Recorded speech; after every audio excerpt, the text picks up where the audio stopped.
የሆነች ፋብሪካ እንተክላለን፣ የሆነች ሱቅ እንከፍታለን፣ ወይ የሆነ ማስተር ተመርቀናል፣ ወይ የሆነ ፕሮፌሰር ተብለን ተጠርተናል። ሁሉም እሷ ጋር አይገባም፣ እሱ ጋር አይገባም። ገንዘቤን የማይከፍለኝ ከሆነ እምቀበለው ከሰላቱ ስለሆነ ሰላቱን እንዲያሳምር ፈልጋለሁ። ነገው መልቂያማ ሰላቱን ወስድበታለሁ፣ ጾሙን ወስድበታለሁ። ትልቅ ቤት እያለው እዚህ ጋር 3 ክፍል ሊጨምር ይላል። ለምን ይመስላችኋል? ቀልቡ ጠቦ ነው እንጂ አሁን 10 ክፍል ያለው ሰውዬ ድንገት ረካቴን ተሰግዶበትም አያውቅም። ቤቱ ብንቆልለው ምንም ላናደርገው ኸይር ሳንሰራበት እንሄዳለን። ያንተ ቤት የሆነ ልጅ ሚስትን ያገባል፣ ሌላ ጎረምሳ ገብቶ ብርን ያዝበታል። ይሄ ነው እኮ ዱንያ። አንድ መስጊድ ብትበጣ ካለ ጥቅም አለ ማለት ነው። ወይ ወንበር ጥቅም አለ፣ ወይ መስጊዶቹ ሱቅ አላቸው። ከዛ ውጭ አይጣለም። እንዴት ይጣላል?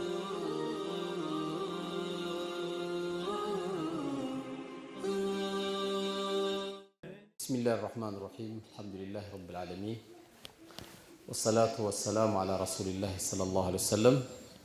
አሰላሙ አለይኩም ወረህመቱላሂ ወበረካቱ። እንግዲህ በመጀመሪያ አላህ ሱብሓነሁ ወተዓላ በነፃ ገብተን አትርፈን የምንወጣበት ቤት ላመጣን ጌታ ምስጋና አላህ ይገባው። ሰው ክብሩን ለመሸጥ ገንዘብ ከፍሎ የሚገባበት ብዙ ቦታ አለ። ሲወጣም ክብረ ቢሶን ይወጣል። በዱንያ ላይ ደግሞ በነፃ ተገብቶ አትርፎ የሚወጣበት መስጊድ ብቻ ነው። ከዛ ውጪ ዱንያ ላይ በነፃ ተገብቶ የሚተረፍበት ቦታ የለም።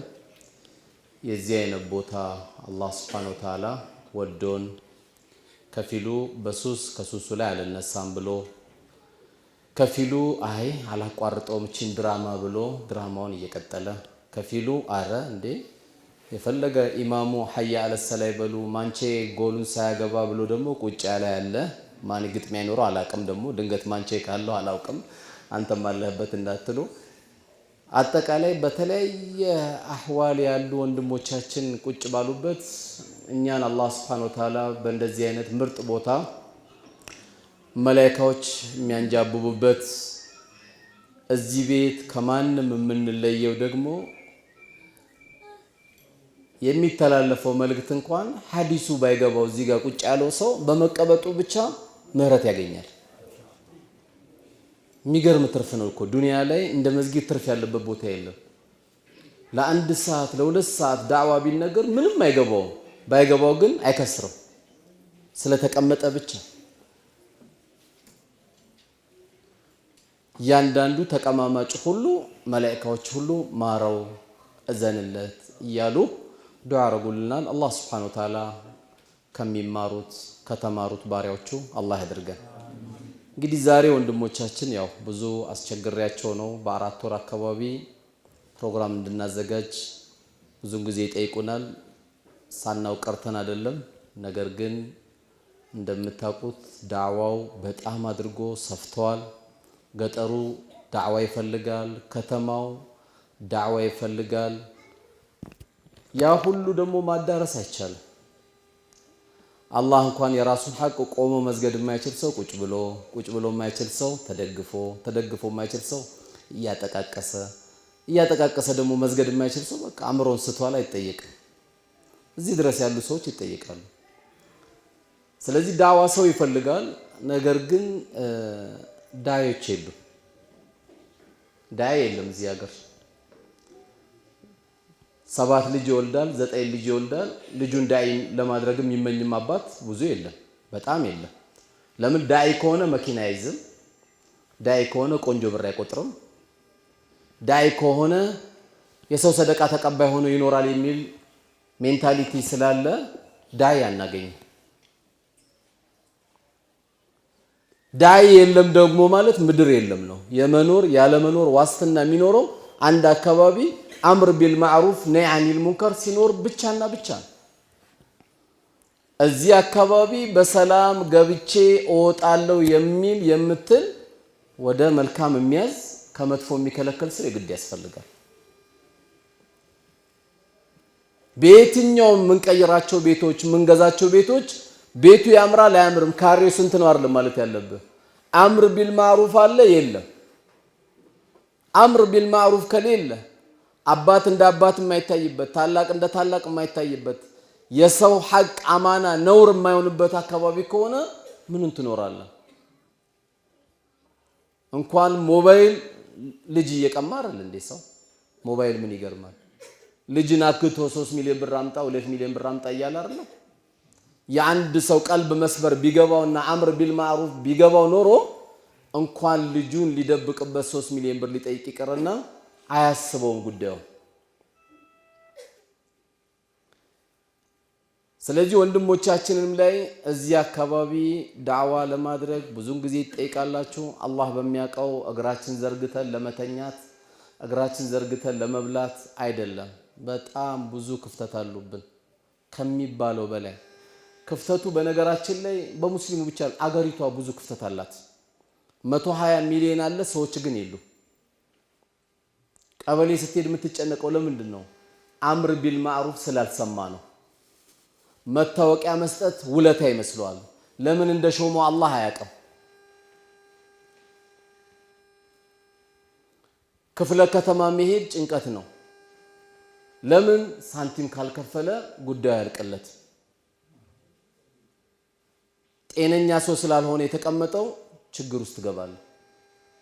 የትም ጉዳይ ስንሄድ መደራደሪያ የምናደርገው ሳንቲም ሆነ። ለምን? አምር ቢል ማዕሩፍ ስለሌለ። አምር ቢል ማዕሩፍ በጣም ዋጅብ ነው። ይሄ ዳዕዋ የሚያስተላልፍ አካባቢያችን ላይ ሰው ካለ እንዳይሰበርብን ያ ሰው እንደ እንቁላል የሚያዝ ወላሂ ግዴታ ይኖርብናል። ይሄ ልጅህ የሚያደርገው ይሄ ዳዕዋ ያደረገለት ነው። ይሄ ልጅ ላይ ደግሞ ዳዕዋ ያደረገው አንተ ድንገት ኮልፌ ተኝተህ ሊሆን ይችላል። ሱቅን ግን አላህ ይዘጋው። ልጅ እዚህ ቤት ሲመጣ መርፌ ስለተወጋ አንተ ሄደ ኮልፌ እንኳን ቀብር ብተኛ እዚህ ቤት የሚያደርገው ሰላት አላህ አንተ ጋር ያደርስልሃል። ኢዛ ማተ ኢብኑ አደም እንቀጣ አመሉሁ ኢላ ሚን ሰላስ። የሰው ልጅ ስራ ሁሉ ይቋረጣል 3 ነገር ሲቀር ተብሏል። ከዛ መካከል አንዱ አወለዱ ሷሊህ የድዑ ለሁ፣ መልካም ልጅ ለአባቱ ዱዓ የሚያደርግለት። ረቢ ረሐሙሁማ ከማ ረበያኒ ሰጊራ፣ ጌታዬ ወይ በልጅነቴ እንዳዘኑልኝ ስሸናባት እንደሸናውባት እንደቻለችኝ፣ ሌሊት ተነስቼ ከእንቅልፍ ሳትነሳ ከእንቅልፍ ያስነሳዋት፣ ጡቷን የቧጨርኳት፣ ሰርግ ቤት ልትሄድ ስትል ያስቀረዋት፣ ከለቅሶ ከሚደረገው ማህበራዊ ጉዳይ ያስቀረዋት እናቴ ቀብር ተኝታለች ብሎ እዚህ ጋር 2 ረካ ሰግዶ ዱዓ ሲያደርግላት አልሐምዱሊላህ። የመርካቶ ሱቅ ይዘጋል፣ አይመለከትህ፣ ወራሽ ወስዶታል። እዚህ ቤት የተውከው ልጅ ግን ኢላ የውመል ቂያማ ልጅ ባንተ ዘር እስኪያበቃ ድረስ ቀብር እስኪገቡ ድረስ ሱቅ አልተዘጋም። ከዚህ በለጠ ብስራት ምን አለ? ቁም ነገሩ 9 መውለድ 1 መውለድ አንዳንዴ ማለ መውለድ አይደለም። አላህ የራሱ ሂክማ አለው። አልሐምዱሊላህ 9 ልጅ አለኝ ስትለው 9 ክብሪት ነው የሚሆንብህ በጥሩ ካላሳደክ። 9 ስላለ አይደለም። አንድ ወንድሜ ደግሞ ተመኝቶ 1 ልጅ ስላጣ አላህ ፈልጎልህ ነው።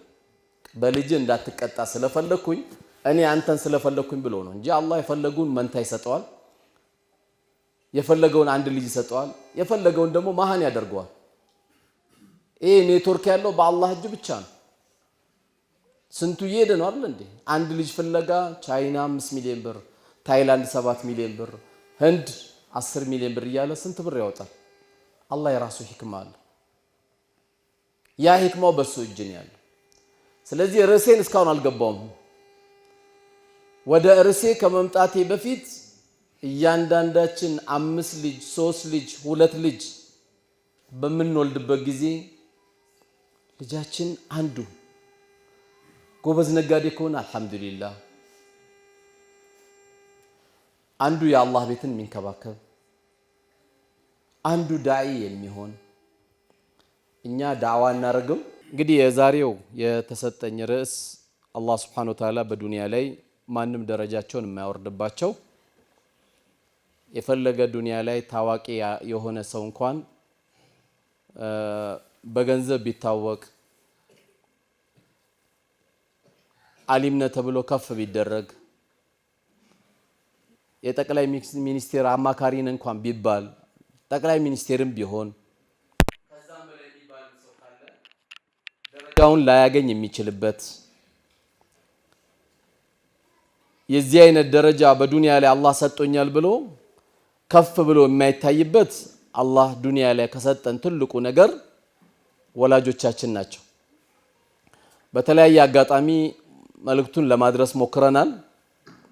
ቢያንስ በወላጆች ጉዳይ በተለያየ መድረክ ባስተላለፍነው በተለያየ መንገድ ባስተላለፍነው አልሐምዱሊላህ ረብል ዓለሚን ወላጆችን በሚመለከት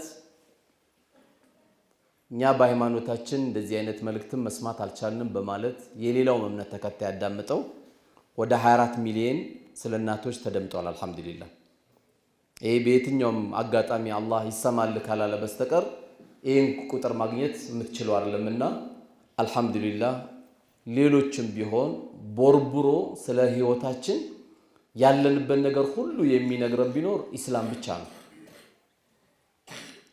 አፍንጫችን ይዘን ከምንገባበት ሽንት ቤት አንስቶ እስከምንኖርበት ህይወት ድረስ መመሪያ ያለው ዲን ነው።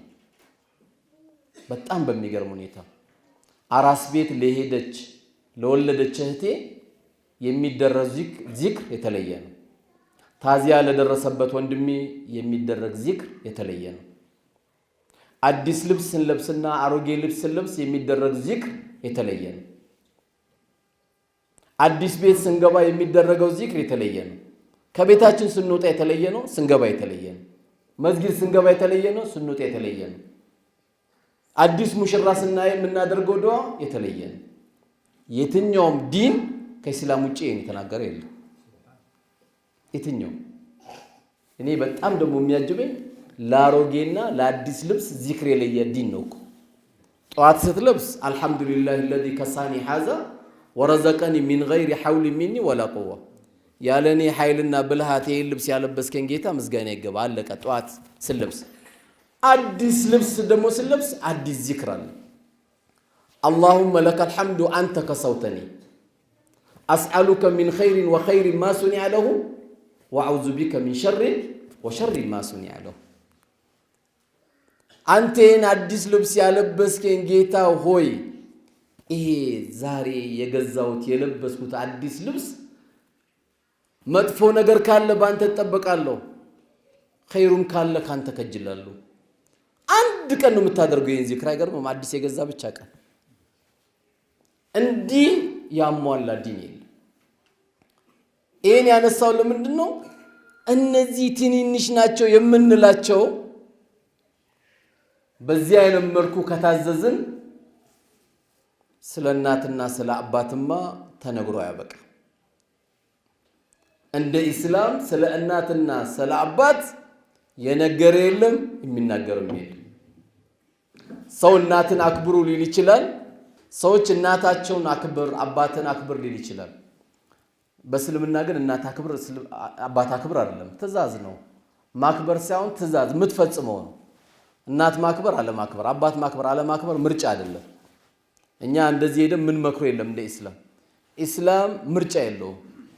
አላህ ለእናትና ለአባት ምርጫ አለመኖሩን ማረጋገጫ የሌላ እምነት ተከታይ እንኳን ቢሆኑ እናትና አባቶቻችሁ ወሳሂቡሁማ ፊ ዱንያ ማዕሩፍ።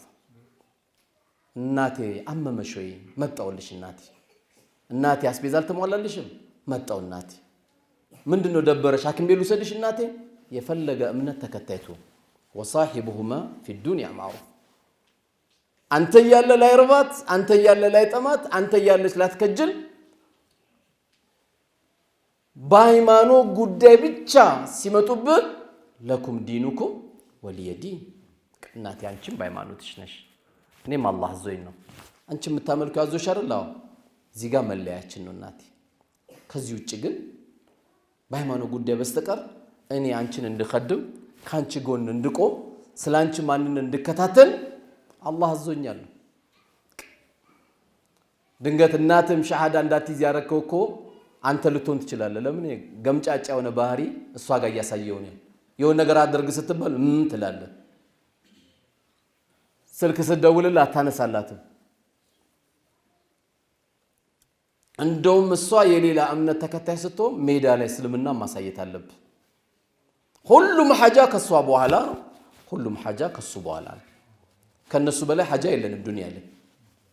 ለምን? የነሱ ቃና አንቱ የአላህ መላእክተኛ ወይ አባቴ ገንዘቤን ይከጅላል አባቴ ገንዘቤን ይከጅላል ሊወስድብኝ ይከጅላል ሲላቸው ምን ይገርማል እሱን ያሉት ገንዘብም አንተም የሱ ነው ያሉት እሱ ለገንዘቡ ክስ ሊያቀርብ ነበር ስለ ብሩ ሳይሆን አንተም የሱ ዕቃ ነው ያሉት አላህ Subhanahu Wa Ta'ala እንግዲህ አጠገብ ብዙ አባት ብዙ እናት ቀብር ገብተዋል አላህ ቀብራቸውን አላህ ያሳምረው ረውደቱል ሚን ሪያዲል ጀና አላህ ያርጋቸው እኛም እንግዲህ ቀብር ገብተን እማይረሱ ልጆች አላህ ይስጠን ያው በዛም በዚህ ማለቁ አይቀርም ወደርንም ጠላንም እቺ ዱንያ ማለቁ አይቀርም ሰዎች ቢያፈቅሯትም ባያፈቅሯትም ቁል መታ ዱንያ ቀሊል ነው ያለ አላህ የዚህች ቅርቢቷ ትንሽ ናት ነው ያለ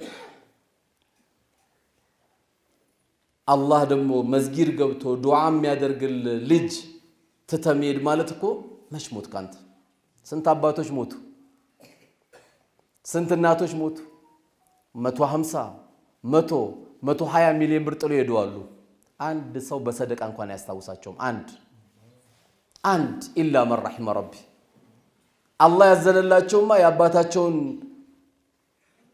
ውርስ ሳይሆን አረ እኔ ያረግለታለሁ ለአባቴ የሚል ደግሞ ጀግኖች አሉ ሁሉም መጥፎ አይባልም ሁሉም ጥሩ አይባልም ብዙ ግን ምናየው ቶሎ ይወርሳል አባቱ ያልነዳው መኪና ሲነዳ ነው የምታየው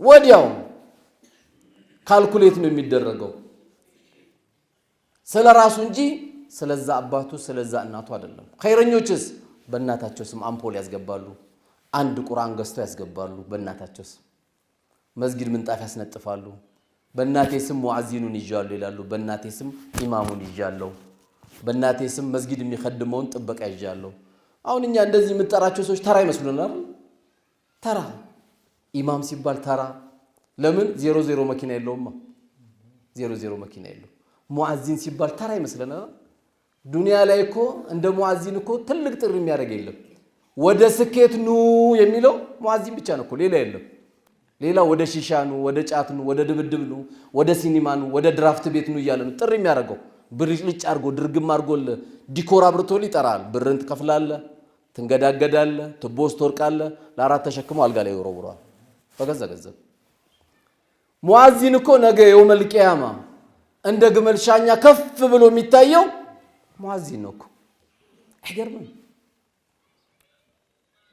ሙጃሂዲንን በልጦ አላህ ያሳያችሁ እንደ ህይወትም መስጠት የበለጠ እኮ የለም አይደል ከነዚህ በልጦ ግን ነገ የውመል ቂያማ እንደ ግመል ሻኛ ሙአዚን ይታያል በቃ የኛ ሀገር ሙአዚን ደግሞ አንጀት ነው የሚበሉት ማንንም ጓደኛ የላቸው ደሞዛቸው 4000 ነው ለብድር ያመቹ ለብፌ ያመቹ የ15000 ብር ደግሞ ሱፍ አይለብሱ ማን ያያቸው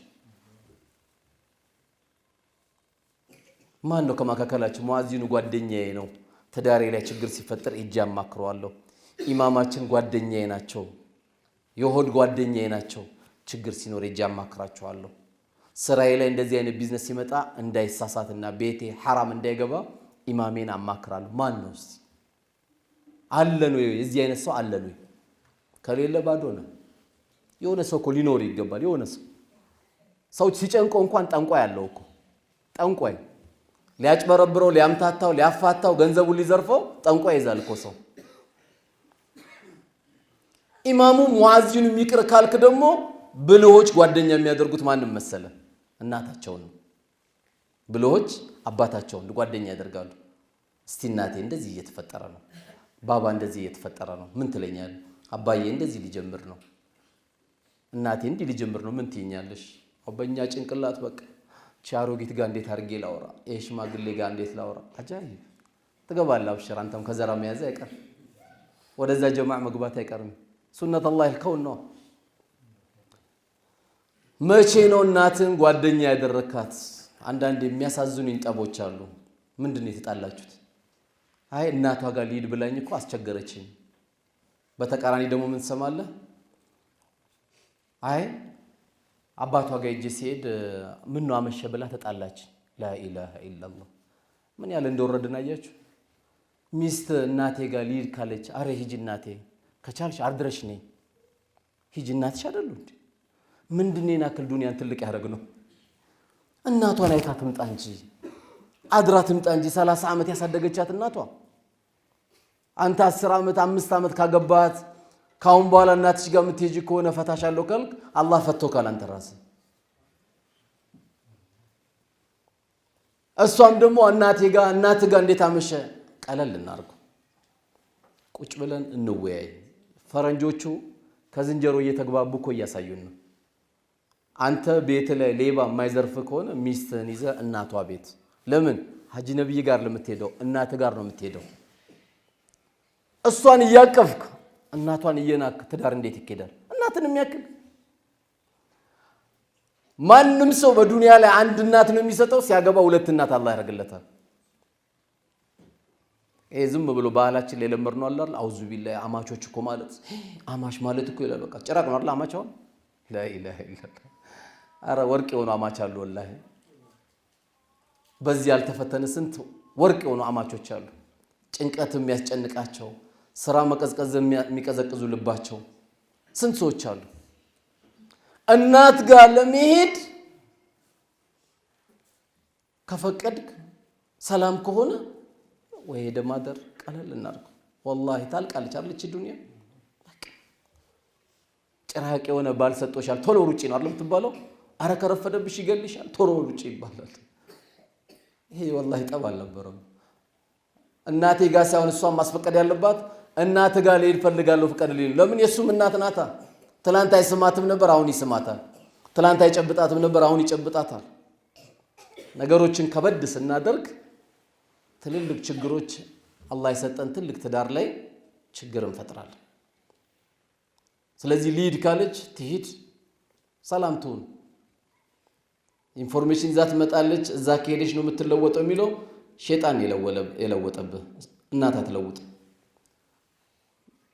ትንሽ ኢማን ከሌላቸው በስተቀር እናቶች ልጃቸው ትዳር ላይ እንድትወጣም አይፈልጉ። አንዳንድ ዝም ብሎ በዱንያ የሰከሩ ካልሆኑ በስተቀር ብዙዎችም እዚህ ነገር ውስጥ አይገኙም። ስለዚህ እናቴ ጋር ልሂድ እያለች ቤታችን ጠብ መግባት የለበትም። አባቴ ጋር ሊሄድ ነው አባቴ ጋር አምሽቼ ነው። እኛ እኮ በንጹህ ቀልብ ስናይ ባልሽ አምሽቶ ሲመጣ አልহামዱሊላህ እንኳን በሰላም መጣህ ይሄ ይሻላል እኮ። ዝም ብለን የሆነ ግርግር ሲፈጠር ቤቱን ቀውጢ ከማድረግ ተነጋግረን የምንፈታቸው ነገሮች በጣም ቀላል ናቸው። ስለዚህ እነዚህ ቤተሰቦቻችን አላህ Subhanahu Wa Ta'ala ከሰጠን ትልቅ ጸጋዎች ናቸው።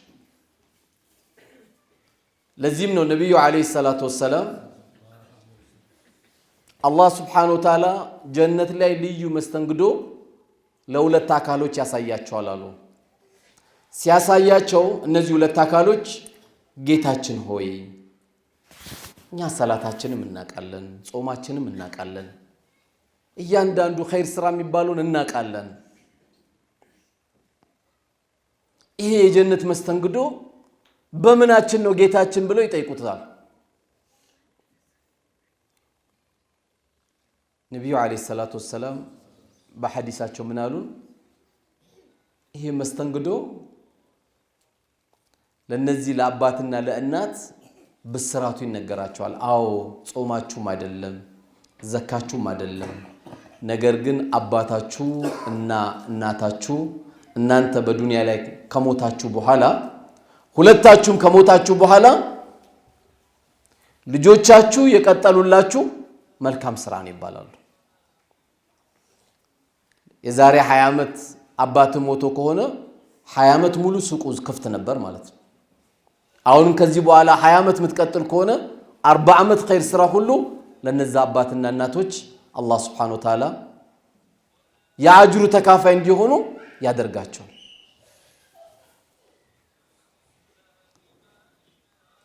ስለዚህ ልጅ አባትና እናት በሚሞቱበት ጊዜ የማይቋረጥ ስራ ዛሬ ማስቀመጥ ያስፈልጋል።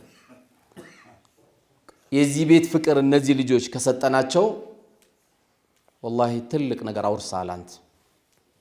ለዚህ ነው አንድ አባት ለልጆቹ ኮስያ አይናገርም። 100 ሚሊዮን ብር ጥዬላችኋለሁ አንተ 30% ውሰድ፣ አንተ 20% ውሰድ፣ አንተ 10% ውሰድ ማለት አይችልም። ከሱ የሚጠበቀው ምንድነው? መሞት ብቻ። መመደብ አይችልም። ቁርአኑ መድቦ ጨርሷል። ካለ ደይኑን ብቻ ነው የምናስቀድመው። ብድር ካለበት ይከፈለለታል። ከዛ በኋላ ለወንዱ ምን እንደሚሰጠው፣ ለሴት ምን እንደሚሰጣት፣ ለሚስቱ ምን እንደሚሰጣት 1/8ኛ 1/9ኛ ተብሎ ተመዳድበዋል። እኛ ወሲያ ለልጆቻችን ማድረግ ያለብን አልማሉ ወልበኑነ ዚነቱል ሐያቲ ዱንያ፣ የዱንያ ጌጦቻችሁ ገንዘባችሁና ልጆቻችሁ የዱንያ ጌጦቻችሁን የተባሉት እነዚህ ልጆች ነው ሳሊ ማድረግ የሚያስፈልገው። አባት እንደ አባትነቱ እናት እንደ እናትነቷ እንድትጠራ አላህ Subhanahu Wa Ta'ala የሰጠንን ጊዜ ተጠቅመን እነዚህ ልጆች በዚህ ተርቢያ እንዲያድጉ ማድረግ አለብን። በምንኗኗርበትና ደግሞ ከነሱ ጋር አብረን በምንኖርበት ጊዜ በምንገናኝበት ጊዜ ደግሞ የስነ ምግባር ትምህርቶችን አላህ ያስተምረናል። ምን ብሎ ወቀዳ ረቡከ አላ ተዕቡዱ ኢላ ኢያህ፣ ከጌታችሁ ከአላህ ውጪ ማንንም ላታመልኩ ለሱ ብቻ ልታጎበድዱ አላህ በእናንተ ላይ ወስኖባችኋል። ይሄ ትእዛዝ ነው። ልክ ሰላት ሁላችንም አላሁ አክበር እንዳለ ምንድነው የምንለው? ኢነ ሰላቲ ወኑሱኪ ወመሕያየ ወመማቲ ሊላሂ ረቢል ዓለሚን፣ ህይወቴም ሞቴም ስግደቴም እርዴም ለዓለማት ጌታ ለአላህ ብቻ ነው። ልክ እንደዛው አላህ ስለ እናት ሊነግረን ፈለገና መጀመሪያ ግን ዋናው ባለቤቱን እንዳትረሱ ብሎ ወቀዳ ረቡከ አላ ተዕቡዱ ኢላ ኢያህ፣ ከጌታችሁ ውጪ ማንንም ላታመልኩ አለ። ለምን አላህ Subhanahu Wa Ta'ala በሰው ልጆች ላይ ከሚጠላው ነገር ምንድነው? ሽርክ ነው። ቀኑም ሌሊቱም የአላህ ነው፣ የምታጎበድደውም ለአላህ ነው።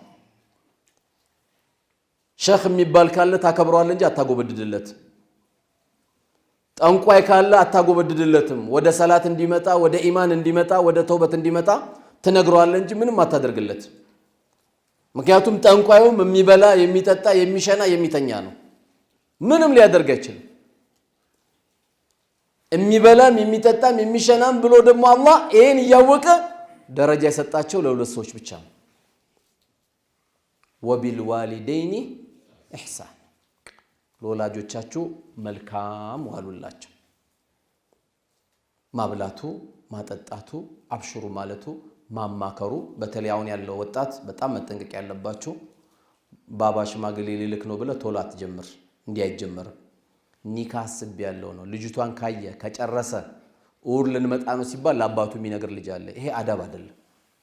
ቁጭ ብላ ማክሮ የሱ ንብረት አይደል እንዴ? አባዬ ትፈቅድልኛለህ ወይ? ኒካ አስብ ያለው ምን ትለኛለህ ብለ ቁጭ ብለ ስታማክረው አልহামዱሊላህ ለዚህ ያበቃኝ ጌታ ብሎ አላህን ያመሰግናል። አባት ስትጨርስ አይደለም የሚነገረው፣ ስትጀምር ነው የሚነገረው። እንዲከለክል በር እንድትከፍት ሳይሆን መጠየቅ አለብህ። ልትወጣ ነው እኮ ከዛ ቤት 25 ዓመት 20 ዓመት 22 ዓመት የተቀመጥንበት ቤት ልንወጣ ነው። ቁጭ ብለን አላህ የሾመውን አንተ ልታወርደው ስለማትችል፣ አላህ ከፍ ያደረገውን አንተ ዝቅ ልታደርገው ስለማትችል ባባ ምን ትላለህ? አንድ እዚህ ቤተሰብ አባቷ እንዲሆነ እናቷ እንዲሆነች እዚህ አካባቢ ቢሆኑ አስቤያለሁ፣ ወደ ኒካ ልገባ አስቤያለሁ ብለህ መጀመር አለብህ እንጂ አንዳንዴ ያው ትንሽ ገንዘብ ሲኖረን አባቱን ባሪያ ለማድረግ የሚያስብ አለ። እንዲህ የሚያስብ ካለ እሱ ራሱ ቂያማ ቆሞበታል። ምክንያቱም ልጁ ሲመጣ የሚፈራው አባት አለ። እርግጠኛ ነኝ ይሄ የሚፈራው ልጅ ቦክስ ስለሚማታ ሳይሆን በገንዘቡ ቤቱን ስለያዘ ነው። በቃ የመብራት መከፍለው እኔ ነኝ፣ የውሃ መከፍለው እኔ ነኝ፣ የትምህርት ቤት እኔ ነኝ፣ የእንዲህ እኔ ነኝ ብሎ የሚኮፈስበት ስለ በሽታ ስላለ ነው።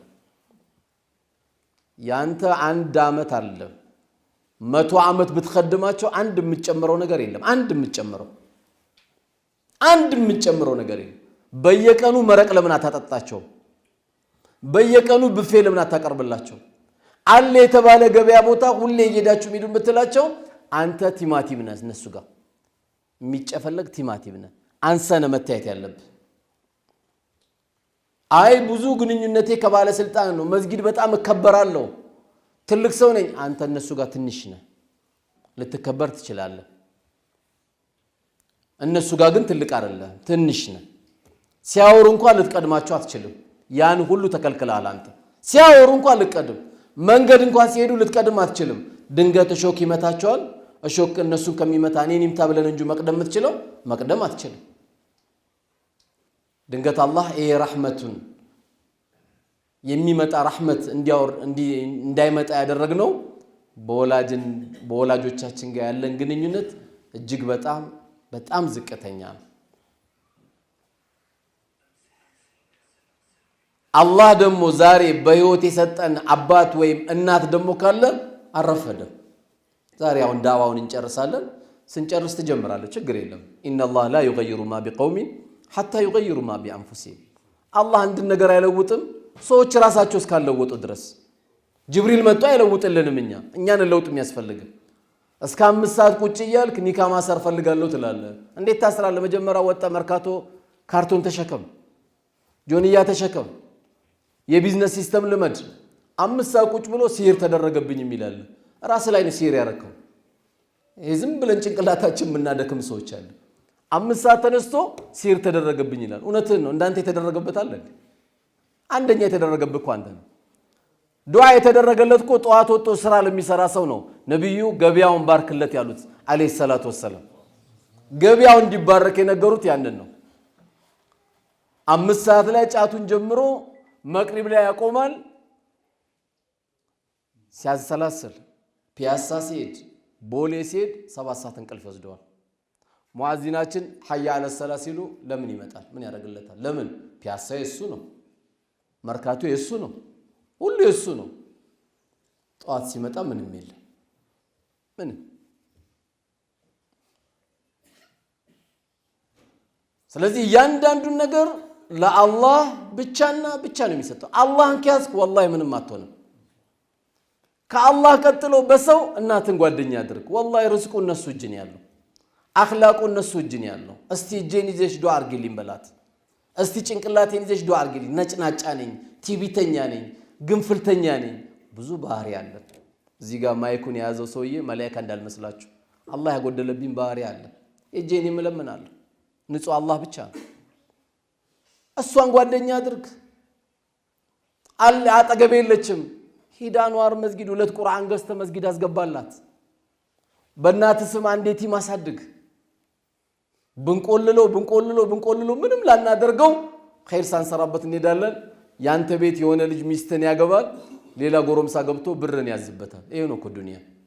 ልክ አጆሌ እንደሚሉት ረህመቱላህ አለይህ ለሚስት ባል ብዙ አትድከም ይላሉ። ገብቷቸዋል ቋንቋው። ለሚስት ባል ብዙ አትድከም ይላሉ። አንተ እንዴት እንዳመጣው ያን ገንዘብን ታውቃለህ? ትልቅ ድካም ደክመሃል። አንተ ሞተ፣ ሌላ ሰው ነው የሚያዘው። ቤት መጥቶ ሌላ ሰዎች በአንተ ብር ሌላ ሰው ስብሰባ ያደርጋል ቤት ውስጥ። እንዴት እናድርገው ይባባላሉ። ዛሬ ነው መነገድ ያለብህ። ኢማ የብሉገነ ኢንደከል ኪበራ አሐዱሁማ አው ኪላሁማ አላህ። ከሁለት አንዳቸው ወደ እርጅና እድሜ የሚመጡብህ የሚደርሱብህ ከሆነ ወደ ልጅነት እድሜ ይሄዳሉና አንዳንድ ክፍተቶች ይመጣሉና ፈላ ተቁል ለሁማ ኡፍ እንዳትላቸው። ባባ ደግሞ አበዛው።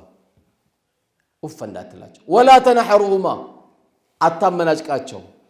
ይሄ ባክሽ የምናሳየው አለ አይደል? በቃ እኔ ብቻ ነው እንደምደውለው፣ ይሄን ነው አላህ የከለከለ። እኔም ብቻ ነው እንጂ ያያችሁት፣ ይሄን ነው አላህ የከለከለ። አልሐምዱሊላህ። የፈለከውን አባቴ አብሽር፣ የፈለከው። አንዳንዱ ሱብሃንአላህ ዲን ያቃል፣ ዳዕዋ ሰምቷል፣ ልቡ ደረቅ አለ። ደረቅ አከሌ ሞተ ሲባል እቺን አይመስለው፣ በቃ ይሙታ ይላል። ይሄ እኮ ደንዳና ቀልብ ነው። በቃ ይሙት ይላል። ቀብሩ በዚህ ሳምንት ሲባል በቃ ከደረስኩኝ ቀብራለሁ፣ ካልደረስኩኝ እኔ ምን አገባኝ ይላል። ይሄ ደረቅ ነው፣ መታከም አለበት። ሙእሚን አይደለም። ሙእሚን ስስ ነው። አንዳንዴ ኮልፌ ላይ ቀብር ላይ ቅር የሚለኝ ነገር አለ። ሰው ሲያለቅስ ለምን ታለቅሳላችሁ ብሎ የሚደባደባል። ለምን ደሞ አይለቀስም? ማን ነው አታልቀሱ ያለው? ነብዩ አላለቀሱም እንዴ? አልቃሽ አልነበሩ እንዴ? አልአይኑ ተድማ ወልቀልቡ ያሕዘን ወኢና ሊፊራቂከ ያ ኢብራሂም ለመሕዙኑን ነው ያሉት። አይን ታለቅሳለች፣ ልብ ታዝናለች። እኔ ልጄ ኢብራሂም ካንተ በመለየቴ አዝኛለሁ አሉ። ለምን ደሞ አይለቀሰው? ሰውን የሚያክል አወል ሰልፍ መስጊዱ ሲመጣ የነበረ ወንድሜ ስታለቅስ ማልቀሱ ራሱ ሱና ነው። ማልቀሱ የተከለከለ መለየት አለብን። ምንድነው የተከለከለው? ፊትም መቧጨር፣ ግጥም ማውጣት፣ የጃሂልያ ግጥም ማውጣት፣ ልብስም መቀዳደድ፣ ይሄ ነው የተከለከለው። ሙእሚን አልቃሻ ነው እኮ እንትና ራቦ ሲባል እኔን ልቡ ስስ ነው። እንትና እኮ ታመመ ኢትዮ ጠቢብ እኮ መታከሚያ አጣ ይሮጣል፣ ያስተባብራል። ስስ ነው ሙእሚን። ሸማተራ ተቃጠለባቸው ማን የደነገጠው? ሙእሚን ነው የሚደነግጠው፣ ማንም አይደነግጥም። ወንድሞቻችን እኮ ተቃጠለባቸው ሙእሚን ይደነግጣል። ምን ላርግላችሁ ይላል። ቢያንስ እንደው ስራው ስለተበላሸበት ብሎ ለወንድሙ ዘይት ይዞ ሊሄድ ይችላል፣ አስቤዛ ይዞ ሊሄድ ይችላል። ዲን ማውቀው እርጥብ የሚሆናል። አሁን እኔ በሚገርም አነዳድ ነርተን ነው ከሰበታ የመጣሁት። ያ አላህ ወንድሞቼ ቀልባቸው እንዳይሰበር ብዬ ሰበታ ላይ የማስመርቀው አንድ ውሃ ነበር። እሱን ሁለት ውሃ አስመርቄ ነው የመጣሁት። ከኢንግላንድ በሞባይል አይቶ አንድ ውሃ አስመርቅልኝ ብሎኝ አስቸኳይ ብሎ እናቴ ታማለች ብሎ በአስተርጓሚ ነው የምናወራው። ውሃውን አስመርቁ። በጣም የሚያጅባችሁ ለማን ነው የምታስመርቀው ስለው በጣም ነው የምወዳት እናቴን አለ። አክም ቤት አስተኝቻታለሁ። ከአክም ቤት ስትወጣ ያው ባንቺ ስም ያስቆፈርኩልሽ በህይወትሽ ያለሽ ያስቆፈርኩልሽ ብዬ ሰርፕራይዝ ላረጋት ነው አለ። ልጁ ግን ምን አይነት ልጅ እንደሆነ ታውቃላችሁ? አይሰግድም። አንዳንዴ እንደዚህ አይነት ሰዎች አሉ። ይሄ ዱርዬ፣ ይሄ ጫትቃሚ፣ ይሄ ሌባ የምትለው ሰው ሚሊየንስ ሰዎች አሉ። ሚሊየንስ። አንዳንዴ ደግሞ ማይክሮፎን ይዞ እኮ ቁርአን ተሸክመዋል፣ ኢልም ተሸክመዋል። በማይክሮፎን የሚሳደብ ደግሞ ትሰማለህ። ዳዋውን ሲጀምር ኢነል ሐምደሊላህ ብሎ ጀምሮ ማለት መስጊድ ገብቶ ወንድሙን አገላምጦ የሚወጣል። ወንድሙን አገላምጦ ይወጣል። ወይ በራሱ የለመደው ሲያም ያለ ወንድሙን የሚያገላምጥበት ልክ አርሴናል ማንቸስተር እንደሚባለው ይሄ ሶፊይ ነው፣ ይሄ ዋህብይ ነው፣ ይሄ ምናምን እያለ ቅብጥርጥር ያለ ወሬ የሚያወራ አለ። ይሄን የሚሉ ሰዎች መጀመሪያም ሆዳ አምላኪዎች ናቸው። ሆዳቸው ተነክቶ ነው። ኢስላም ወደ ቂብላ ዙሮናል እኮ። ኢስላም አንድ እርድ እንድናርድ አድርጎናል። ኢስላም በላ ኢላሀ ኢለላህ አስሮናል። አንድ መስጊድ ብትበጣ ካለ ጥቅም አለ ማለት ነው። ወይ ወንበር ጥቅም አለ ወይ መስጊዶቹ ሱቅ አላቸው። ከዛ ውጭ አይጣለም። እንዴት ይጣላል? ወንድሙን በመጥፎ አይን ማየቱ ለወንጀልነት ይበቃል እያሉ ነብዩ አለይሂ ሰላቱ ወሰለም ወንድምን ታገላምጣለህ? አትችልም። በጣም ከባድ ነው። ስለዚህ እዚህ ስለገባን ብቻ አይደለም። እኔ አወል ሰልፍ ሰገድኩኝ። ሰግዶ የማያውቀው ልጅ አላህ መቅሪብ ሊያመጣው ይችላል ተወብቶ። አንተ ደግሞ እዛ ልቀር ትችላለህ። ሙእሚን ያዝናል። ይሄ ልጅ ለምን አልመጣም ወንድሜ ይላል። ለምንድን ነው የይሁዳ ጀናዛ ሲያልፍ ረሱል ያለቀሱት? ለምንድን ነው? እኛውም በትክክለኛ ኢስላምን ላኢላሀ ኢለላህ ያልተቀበለ ሰው በየትኛው ማህበራዊ ጉዳይ ስንሰማ አንዳንዴ በጣም እኮ ኢስላም ሳይሆን በጣም ስነ ምግባሩ የሚያስገርም ሰው አለ። በጣም ግን የምናዝነው አላህ ይርሐሙ አንልም። ያሳዝን። አላህ ይርሐሙ የማትለው ሰው ያሳዝን። ሰፈር ላይ ስነ ስርዓት አለው። እንደምን አደራችሁ፣ ሰላም አደራችሁ። ማንኛውም ልማት ነገር ላይ ጎበዝ ነው። ሰው ታመመ በጣም ጎበዝ ነው። ሲሞት ግን አላህ ይርሐሙ አንለው። ለምን? አላህን አልያዘም፣ ላኢላሀ ኢለላህ አላለም። የዚህ አይነት የሚረብሹ ብዙ እኮ አሉ። ስለዚህ ሙእሚን በባህሪው ስስ ነው። በሰዎች ማጣት ወላሂ አይደሰትም። ሰዎች ሲያጡ ይታመማል። ወንድሞቹ ሲያገኙ ይደሰታል። ጤነኛ ነው። ወንድሙ ጥሩ ቤት ላይ ሲኖር አልহামዱሊላህ ጌታዬ የወንድሜ መውደቅ አታሳየኝ ነው የሚለው፣ ይደሰታል። ከዚህ ተቃራኒስ ከሆነ በቃ የምቀኝነት በሽታ ልቡ ላይ ገብቷል። ህክምና ማድረግ አለበት። ህክምናው ደግሞ ሆስፒታል አይደለም የሚካሄደው። በጊዜ መስጊድ ገብቶ ቁርአን መቅራት፣ ዚክር ማድረግ፣ ጌታዬ ወይ በሽታዬን አንሳልኝ ማለት አለበት። ስለዚህ አላህ Subhanahu Wa Ta'ala ወላ ተቁል ለሁማ ኡፍን ወላ ተነሐሩሁማ ወቁል ለሁማ ቀውለን ከሪማ፣ ጥሩ ንግግር ተናገሯቸው፣ መልካም ንግግር። አይ አባዬ አሁን እኔ እንደምጮባችሁ እናቴ ላይ እጂ እዚህ አይነት ዳዋ ማድረግ እኮ ክልክል ነው ለኔ።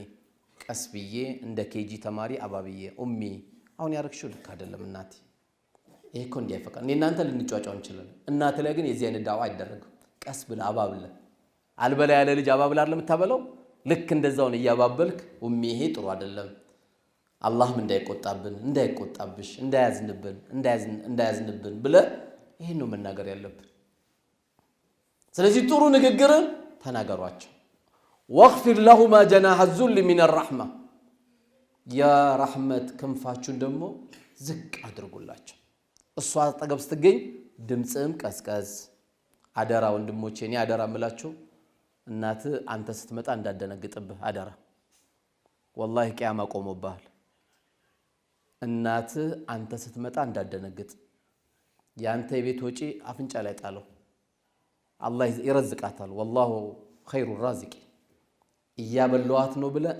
እንዳትጨነቅ እሷ መጣልኝ ነው እንጂ መጣብኝ እንዳትልናት አባትም ልክ እንደዛው መጣልኝ አንተ ስትወጣኮ ቤት የቀዘቀዘ እንዲል ነው ማድረግ ያለብህ የሆነች ፋብሪካን ተከላለን የሆነች ሱቅን ከፍታለን ወይ የሆነ ማስተር ተመርቀናል ወይ የሆነ ፕሮፌሰር ተብለን ተጠርተናል ሁሉም እሷ ጋር አይገባም እሱ ጋርም አይገባም እዚህ ሂደት ላይ ያላችሁ ወንድሞቼ አደራችሁ እንደው ካስተማርኩት ከተናገርኩት ንግግር እቺን ብቻ ብትዙልኝ ጥሩ ነው ለምን አላህ እያንዳንዱ ዱዓ ለአኺራ ያስቀምጧል የእናትና ያባትን ግን እዚህ ዱንያ ላይ ነው የሚያሳየን እንትና እኮ አገባ እሺ ከዚያስ ወይ በሶስት ወሩ እኮ ፈታ ከዚያስ አሁንም ደግሞ ሌላ አስሯል አይቀመጥለትም ለምን ይመስላችኋል ወደ ኋላ ማየት አለበት እሱ አንዳንዱ ለፈተናም ሊያርግበት ይችላል ለፈተና በሚስት ሊፈትኑ ይችላል 3 4 5 ሚስቶችን ሊያገባ ይችላል ይፈታል ያገባል ፈተና ሊያርግበት ይችላል አንዳንዱ ግን በልጁ ያገኘዋል እናትና አባት ሌላም ሐዲስም ስላለ የሁለት አይነት ሰዎችን ዱዓ ተጠንቀቁ ብለዋል ነብዩ አለይሂ ሰላቱ ወሰለም አንደኛ የተበዳይ ዱዓ ነው የተበዳይ ዱዓ ምን ያለ አላህ ቻይ ነው የተበዳይ ዱዓ እንደሚደርስም እየነገረን አላህ ዛሬ ፍልስጤምን ስናይ እንደነግጣለን ቻይነቱ አየው እርጉዝ ሴት የምትገደልበት ምድር ሕፃን ልጅ የሚገደልበት ምድር የፍልስጤም ሕፃን ልጅ ስታድግ ምን ታረጋለ ሲባል ስለማላድግ ምንም አላረግም ነው የሚለው ስለሚገደል ማለት ነው ስታድግ እቅድ ምንድነው ሲባል እቅድ የለኝም ለምን አላድግማ يا الله كنت يوردባቸው ጻል ስለሚገሉ ፊራውንም يذبحون ابناءكم ويستحيون نساءكم ወንዶችን ይገላል ሴቶችን ይተዋል የተባለው ፊራውን ይው በዘመናችንም ፊራውን አየነኩ ጻል ልጅ የሚገሉ ፊራውኖች ለሽታ ምን ሳሳላቸው ጻሎች ሳይርባቸው ሳይጠማቸው ሲያለቅሱ የሚረብሹን ህፃናቶች ረክፈዋል እርጉዝ ሴት ረክፋለች ግን አላህ ሰዓት አለው 5 ሰከንድ ለሱ ብዙ ናት ለኔና ላንተ 5 አመት ብዙ ነው ለአላህ ትንሽ ናት 5 ሰከንድ በሰከንድ ውስጥ ማንነታችንን ከሁላችንም ማየነኩ መንቀጥቀጡ ተነሳ ተብሎ ልጅ ይዞ ሁሉም ወጣ እውነት መንቀጥቀጥ ነው ምንድነው የሚለው በኋላ ነው እየሰማን ይመጣል አላህ ያሳያችሁ የተበዳይምባ ተጠንቀቅ ነብዩና አለይሂ ሰላቱ ሰላም ያሉት ለምን ليس بينه وبين الله الحجاب በበዳይና በተበዳይ መካከል ግርዶሽ የለም ብዙ በንግድ ምናውቃቸው ወንድሞች አላችሁ አደራ ምላችሁ ሚስቴን ለማስደሰት ቤተሰቦቼን ለማስደሰት ብላችሁ የሰው ገንዘብ ይዛችሁ ሞባይል ማታነሱ አላህን ፍሩ ያላቀመ መኪና እንዳትይዝ ሰው በባጃጅም እየሄደ ነው በአውቶቢስ እየሄደ ነው በእግር እየሄደ ነው ማንተ ማነህና ነው ብር ያበደረው ሰውዬ እየተሰቃየ ነው ብር የተበደረው ሰውዬ ምን ነው ጨቀጨከኝ ምን አባል አርግልህ በቃ ረጋ ብለ ደውላ እያለን ያለው በምን ልብ ነው የሰው ገንዘብ ይዘ መኪና መንነደው በምን ስሜት ወንድም ቀልቡ ተሰብሯል ነገ ሰጣለው የዛሬ አመት ሰጣለው ቼክ ሰጣለው ምናምን ብለን ያለ ነው የሰው እንባ ይዘመጣ የምትደሰት ሚስት ከሆነች ገና ሚስትነቷን ምርመራ ያስፈልጋታል والله የሰው ላብ የሰው ገንዘብ ሳትይዝ ምትኖር ወንድሜ والله راحه ሆነ ነው አንተ ምትንቀሳቀሰው እንዳንተ ነፃ ይወጣ የለም ቁጭ ብለ ነገራት ሚስትን ለምን ደብቃለ እናቴ ባለቤቴ አላህ ሰጠን ከለከለን እዩ ታገልኩ አላገኘው አላህ ሰብር እንዲሰጠኝ እመኛለሁ አንቺንም ሰብር ይስጥሽ ብለ ነው እንጂ እሳት ይዘ እንዳገባ አሁንም ያስከው ካለ ጻፈው ደብተር ላይ ወንድም እንደውለ አብሽር ወንድሜ ዱአ አርግልኝ والله ይከፍላለሁ በለው አላህ ይከፍልልሃል አሁን ብዙ ሰው ለምን ነው የማይከፍለው ንያው መጀመሪያም ላለ መክፈል ነው ሲወስደው ቆይና አንዴ ብቻ ኪሴ ይግባ እንጂ አሳየዋለሁ ይላል እንዳለው አላህ ያሳካለታል ንያው አለ መክፈል ነው ተበድሮ ከወንድሙ የተበደረ ወንድሜ ይከፍላለሁ ብሎ ከተበደራሉ ነብዩ አለይሂ ሰላቱ ወሰለም አላህ ሊከፍልለት ቃል ገብቶለታል አትክፈል አሁን እኮ ብዙ ሰው የሚፈልገው ብሩን አይደለም በገዛ ገንዘቡን ሰድበዋለን ደውለ አብሽር ወንድሜ ዱአ አርግልኝ እስቲ ረካዓቴን ሰግደ ዱአ አርግልኝ بإذنillah ከፍላለሁ አብሽር በለው ድንገት አይታወቅም እንደዚህ ስላስደሰትከው خلاص በቃ አፉ ብያለሁ አብሽር አይዞ በቃ ደስ አልከኝ ይሄን ነበር የፈለኩት ለጠላት እንኳን ሞባይል ይነሳል ይባላል እኮ ለምን እገላለሁ ሲል አንተም ዱላ ይዘጠብቀዋል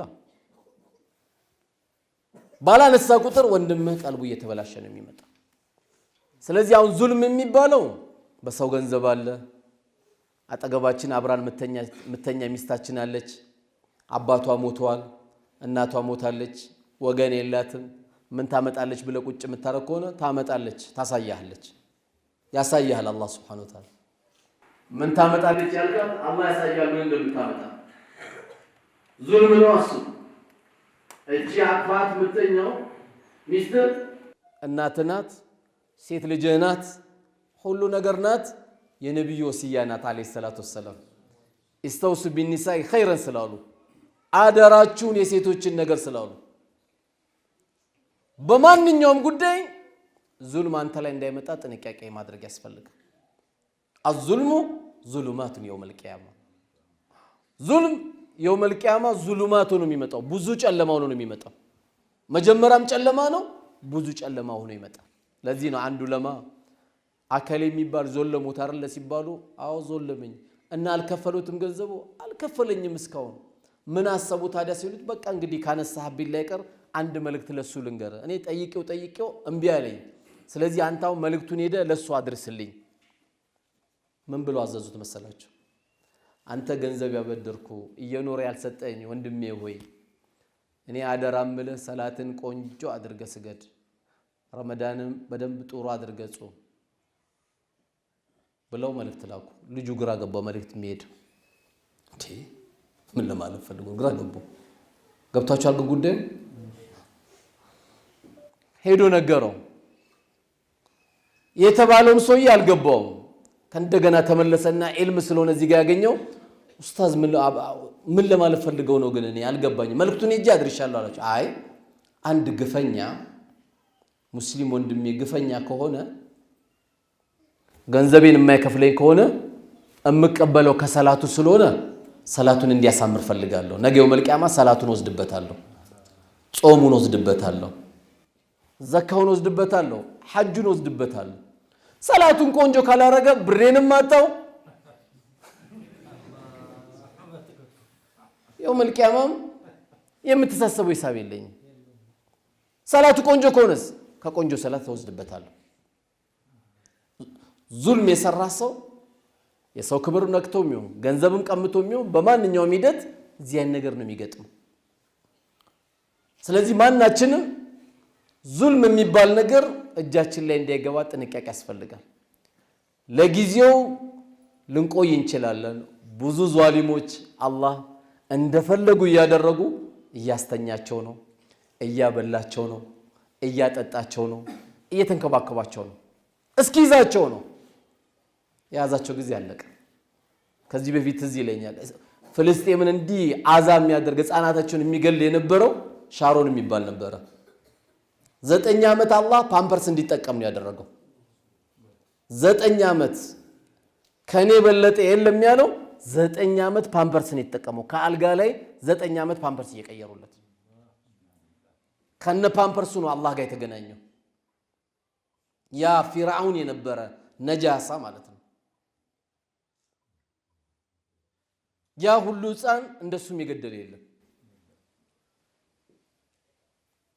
የጊዜ ጉዳይ እንጂ እኔ ላላይ ይችላል አንተ ላታይ ትችላለህ ለምሳሌ በጣም የሚያሳዝነኝ ልንገራችሁ እናታችን ኸዲጃ ረዲየላሁ ዐንሃ አላህ ስራን ይወደድላትና ለነብዩ ሁሉ ነገር ከፍላለች ማንንም ባላመነኝ ጊዜ ያመነችኝ ማንንም ውሸታም ባለኝ ሰዓት ውሸታም ያላለችኝ በገንዘቤ ዳዕዋ ላደርግ ስፈልግ ገንዘቧን ሰጣ ዳዕዋ ያስደረገችኝ ሴት ልጅ የምታፍረው ደግሞ እሷ ሳታፍር አግቡኝ ብላ የጠየቀችኝ ብለው የሰየሟት ማናት ኸዲጃ ናት ኸዲጃ ከሳቸው ጋር መካ ላይ ትልቅ መከራ አይተዋሉ ትልቅ ችግር አይተዋሉ ያላዩት መከራ የለም መደበቁ እበት መደፋቱ ጭንቅላታቸው ላይ አራይተ الذي ينهى عبدا اذا صلى ባሪያዬ በሚሰግድበት ጊዜ ያ ሰላት የሚከለክለውን አየሁ ብሎ ጭንቅላታቸው ላይ እግሩን የሚያሰቅልባቸው የነበረው ያ ሁሉ መከራያ አብሽር ጭቀን ታልፋለች አይዞ ሁሉም ነገር ይበራል ይያለች የነበረች ኸዲጃ ውጤት አየች አላየች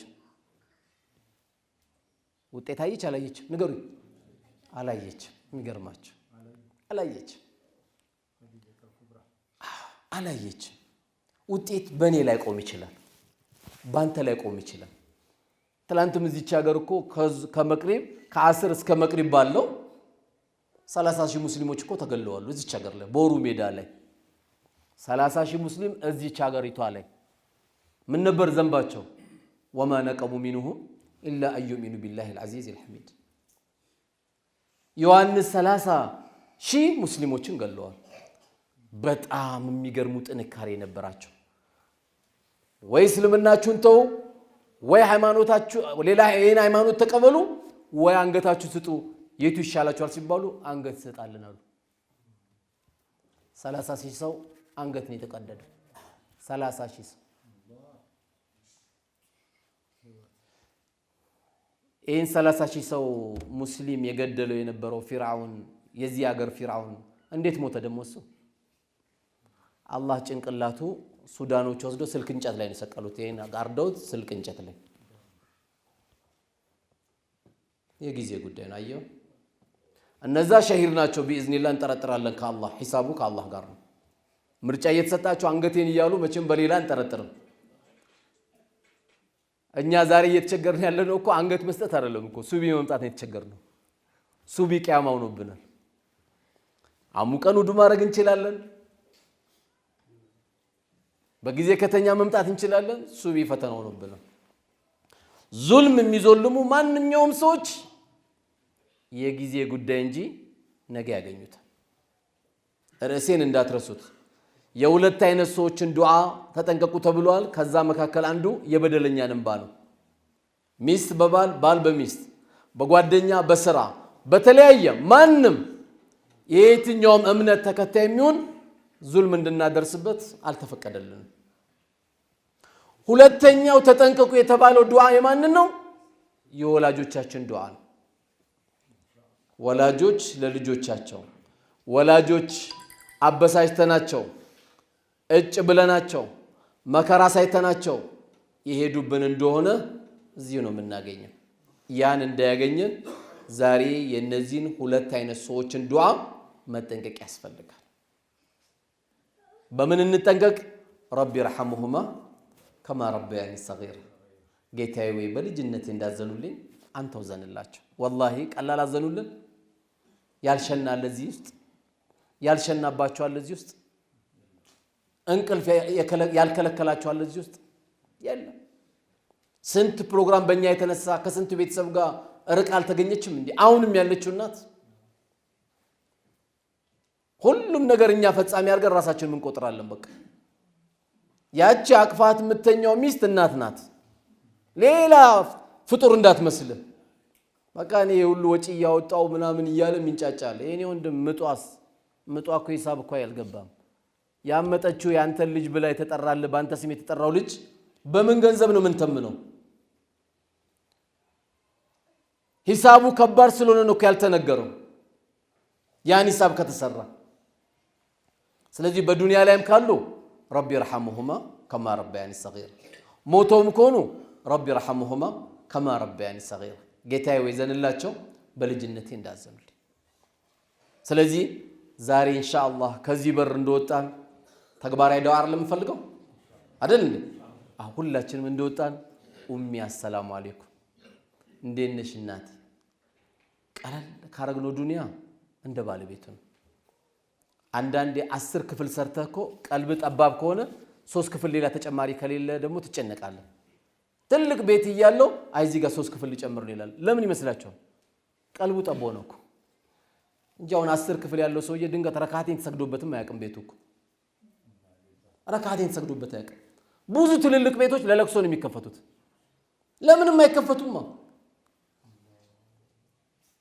ለምን ሲከፈቱ ያየን ለዚህ ነው ነብዩ አለይሂ ሰላቱ ወሰለም ቤት በመሰሩበት ጊዜ ቤት ብዙ ካላችሁ አንድ ቤት ላይ ፍራሽ ካለ ሰው የማይተኛበት ከሆነ ጠቅልላችሁ ቁጭ አርጉት ነው ያሉት ዝም ብሎ ፍራሽ አይቀመጥም ሸይጣን እንዳይተኛበት ተጠቀልለውና ታስቀምጣለህ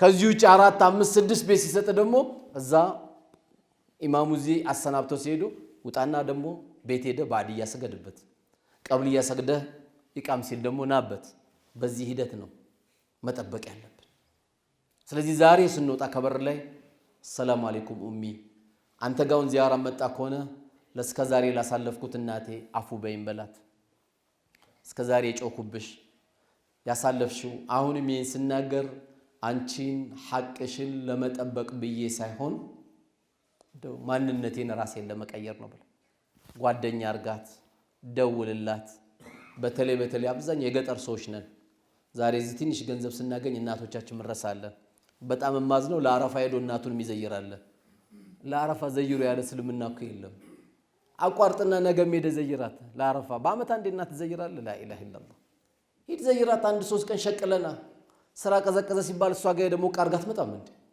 ኔትወርክን ኦንላይን አርጋት መጣም እንዴ በቃ ለአረፋ እናት ትላንት ያላወካት ሚስት ጋር አትንቀሳቀስም መቅሪብ ላይ ነው የምትገባው አንደኛ በቃ አሁን አንተ ኢማን ጠንካራው ነው ይመስላል እናት ጋር ዘይራት አገር ቤት ያለው ህይወት ከባድ ነው የሚበሉት ቆጮ የሚበሉት ቡላ የሚበሉት በቆሎ ልብሳቸው እንኳን ለላያቸውን ኤክስፓየርድ የሚያደርገው ልብሳቸው ትንሽ ስጦታ አላህ ልቧን ያልከፈታት ሚስት ካልሆነች በስተቀር እኮ አንድ ቦታ ምን ተፈጠረ ሚስቴን ሰርፕራይዝ ላርግ ብሎ ቆንጆ መኪና ገዛላት ከዛ በሩን ከፍቶ ሊያሳያት ፈለገ በዛሬ ሰርፕራይዝ ነው ማድረግ ይሻለትና በሩን ከፍቶ እንዲህ ሲያሳያት መኪና ነው ትስቃለች ብላ አትስቅም ምን ሆንሽ ሲላት አይ ይሄን ከለር አልነበረም የፈለኩት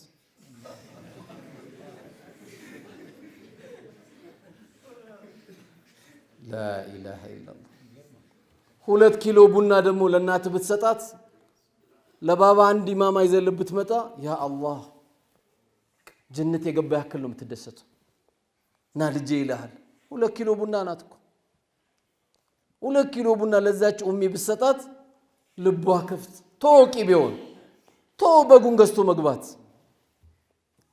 ቡና ያላት ደስታ ቀላል አይደል አባትን የሆነች እንካ ባባሲ ለቅሶ ላይ ተሳተፋለህ ሰርግ ላይ ተሳተፋለህ አንዳንድ ነገር እንዳይከሰትብህ እቺን ብር ያዝ ብለህ ስትለው ሱብሃንአላህ የሚያደርግልህ ዱዓ አሁን አንዳንድ አባቶች አሉ ልጁን ገንዘብ ለመጠየቅ የሚሸማቀቅ ኢና ሊላሂ ወኢና ኢለይሂ ራጂዑን እንደውም ለአባቶቻችን እኮ መስጠት አይደለም የሚጠበቅብን ባባ አካውንት ክፈትን ያስገባላሉ አንተ እንደፈለክ አውጣ ሂሳብ ከሱ ጋር መስራት አያስፈልግም ራሱ እንደፈለገ ያውጣ አንተ የሱ ቃና እኔ እኮ አይደለም ያልኩት ረሱል ነው ያሉት አለይሂ ሰላቱ ወሰለም ባባ አካውንት አውጣ ያው እንደፈለክ አድርግ ከበድ ያለ ነገር ካለ ደግሞ ንገረኝ በለው ይሄ ነው ከኛ የሚጠበቀው ይሄን ስታረግ والله ጥሩ ሚስት ላይ ትወርቃለህ ጥሩ ባል ላይ እህቴ ትወርቃለች ጥሩ ርዝቅ ላይ ትወርቃለህ ሁሌ ግንባርን ይሰማሃል አብሽር ልጄ ይላል ጧት ይደውልልሃል ማታ ይጨነቃል እንዴት ሆንክ ይላል ይሄን ነው ማድረግ ያለብን በተለይ እዚህ ቤት ገብተን ምርጥ ካልሆነን የት ገብተን ምርጥ ምን ነው ኬሚስትሪውን ተማር ነው፣ ፊዚክሱን ተማር ነው፣ ባዮሎጂውን ተማር ነው፣ ጂኦግራፊውን ተማር ነው፣ ማቴማቲክሱን ተማር ነው። ማንነትን ሊለውጥ አይችልም። እዚህ ቤት ስገባ ግን ማንነትን የምንለውጥበት ትልቅ ቤት ነው የመጣው። ምክንያቱም ትውልድ የሚገኘው እዚህ ቤት ብቻ ነው። ለዚህ ነው ኢዛ ጃአኩም መን ተርደውነ ዲኑሁ ወኹሉቁሁ ፈዘውጁ። ሃይማኖቱንና አኽላቁን የምትወዱት ልጅ ቤታችሁ ካንኳኳ ፈዘውጁ፣ ዳሩለት። ለምን አይንቀህም? አንተን እህትን ስትሰጠው አይንቀህም። ዲን አለዋ፣ ያከብረሃል። የባለቤቴ ወንድሜ መጣ ይላል፣ አባቷ መጣ ይላል፣ እናቱ መጣች ይላል። ዲን አላ። ዲን ከሌለ የቅራቅንቦ ቆርቆሮ አለው ብለ 9 ቦታ 10 ቦታ ብር አለው ምትል ከሆነ አንተንም በዛ ነው የሚደምርህ። ባንክ አድርጎ ነው የሚቆጥር። በቃ ማይነስ ፕላስ የሚያደርገው ካንተ ጋር ነው። ዲን ካለው ግን ይሄን አደርጋለሁ አይልም። ስለዚህ ኢንሻአላህ ከቤተሰቦቻችን ጋር ከእናቶቻችን ጋር ዛሬ ኢንሻአላህ እንደውላለን። አላህ ቅርብ ያደርገላችሁ ሄዳችሁ መዘየር አብሽሪ ኡሚ በሏት። ወላሂ በዱንያ ላይ እንደ አባትና እንደ እናት ሐዘን ከባድ የለም፣ በጣም ከባድ።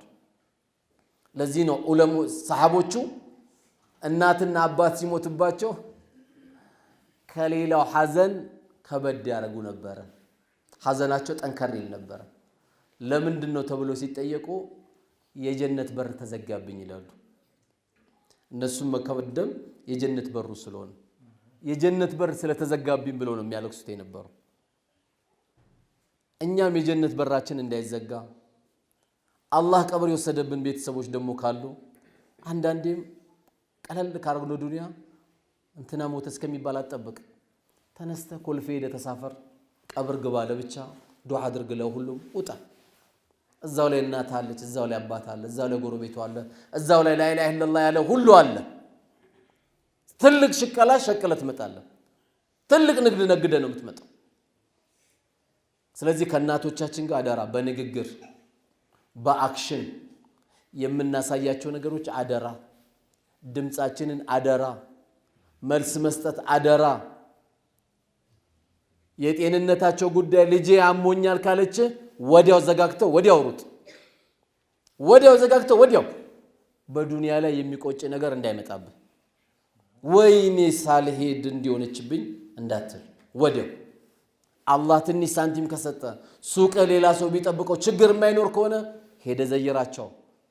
በአመት 4ቴም 5ቴም ሄደ ዘይራቸው። አላህ ከሰጠ፣ ካልሰጠስ አልহামዱሊላህ ያው በዚህ ደውለ መዘየት ይችላል። ሁጃ የለም እኮ አላህ ዘንድ። በዚህ ደውለ ደህና ደርሽ እናቴ በላት። በቃ መድኃኒት አገኘች። አሟት ነበር እኮ ደህና ልጄ አሞኝ ነበር፣ አሁን እኮ ድምፅን ስሰማው እኮ አሁን ተሻለኝ ትላለች። አጀይ አሁን ለቀቀኝ እኮ ትላለች። ይሄን ነው ከኛ ማድረግ የሚጠበቀው። ከእናት ጋር መቀራረብ፣ ከአባት ጋር መቀራረብ የማንነታችን ደረጃ ከፍ ማድረጊያ እንጂ ብዙ ወጣት በጣም ጥሩ መስሎ መታየት የምፈልገው፣ ብዙ እህቶች በጣም ጥሩ መልክ ጥሩ ሰው ሆኖ መምጣት የምትፈልገው ወንዱ ከሴት ጋር ሲገናኝ፣ ሴት ከወንድ ጋር ሲገናኝ። ይሄን ማስመሰል ደግሞ አላህ አይወደው። ትልቅ ጥሩ የሚባለው ለቤተሰቡ ጥሩ የሆነ ነው። ኸይሩኩም ሊአህሊ ወአና ኸይሩኩም ሊአህሊ ከማ ቃለ ረሱል ዓለይሂ ሰላቱ ወሰላም። ከናንተ መካከል ምርጥ ሰው ማለት ለቤተሰቦቹ ምርጥ የሆነ ነው። እኔ ከማናችሁም የበለጠ ደግሞ ለቤተሰቦቼ ምርጥ ነኝ አሉ ሰለዋቱላሂ ወሰላሙ ዐለይሂ። አየህ ይሄ ነው አራዳ ማለት። ቤት በሽሮ ታንጫጫቸዋለህ። መርካቶ 3 ሰው ካልጋበዝኩ ብለ 2000 ብር ታወጣለህ። እኔንም ከፍሎ ብለ ደግሞ እጅ እስከሚገነጠል ትደባደባለህ። ውሸታም ወላሂ። 1 ኪሎ ስጋ ይዘላቸው መጠማታ ልጆቹ ቢንጫጩ ያሻለ። እዛው ላይ ደግሞ 1 ኪሎ ብርቱካን 1 ኪሎ ሙዝ አድርገህ ገልብጠህላቸው ቢደሰቱ ያሻለ። ወላሂ ረሃብ ይሆኑልህ።